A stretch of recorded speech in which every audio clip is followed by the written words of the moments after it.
The turnout sparse on the Hollywood Reservation in late June. Those attending enjoyed fellowship, food, a fashion show, inflatable rides on the ball field, and more. But don't be fooled by the small crowd or joyous, relaxed expressions. This gathering couldn't be more important. It's been 100 years that we've been here on this reservation.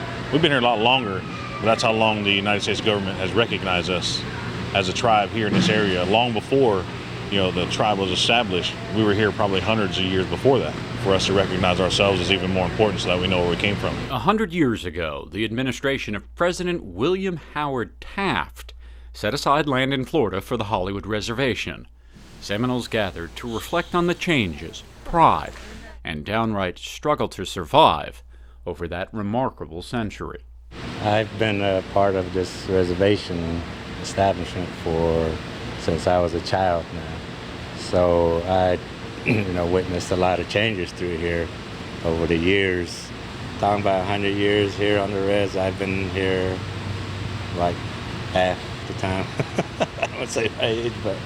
Surrounded by his mother, 90-year-old Maggie Osceola, and a new addition to his family, Curtis Osceola is a wealth of memories, Hollywood history, and facts.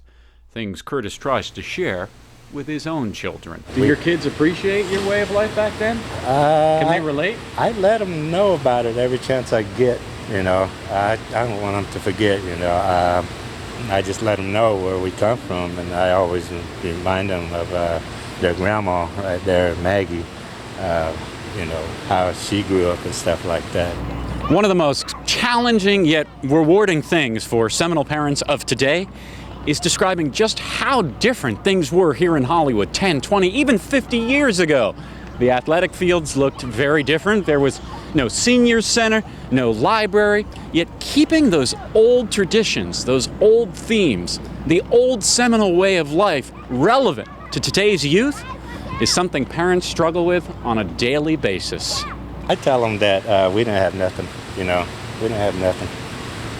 When I grew up, we didn't have nothing,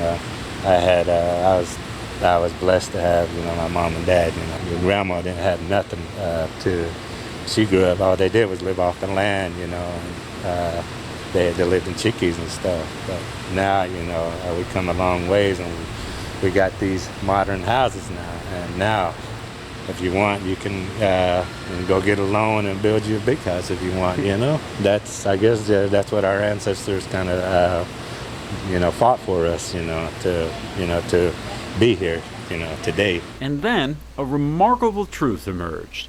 As little as Curtis had growing up, modest housing, limited educational, sporting, medical, and recreational opportunities, he admits the old way of life was more fun. The reservation, more open and free.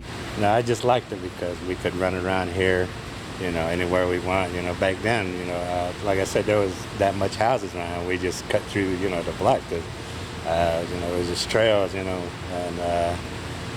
we just go, instead of just walking down the street, we just go cut through that neighborhood, to our house and get home. But now, everything's all fenced off. For me, I liked it, before.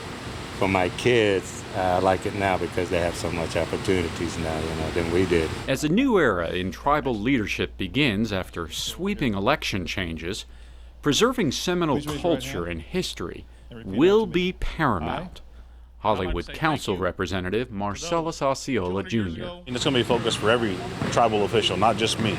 Every official moving forward has got the job to try and preserve our heritage, our culture, remind everybody where we came from. And no one's going to help us, so we have to take the steps to make that happen for ourselves. Without a hint of irony, he then thanked President Taft for signing the papers establishing the Hollywood Reservation before remembering those who struggled, adapted, launched new businesses, and endured to make the Hollywood Reservation what it is today. In Hollywood, for the Seminole Channel, Benno Schmidt.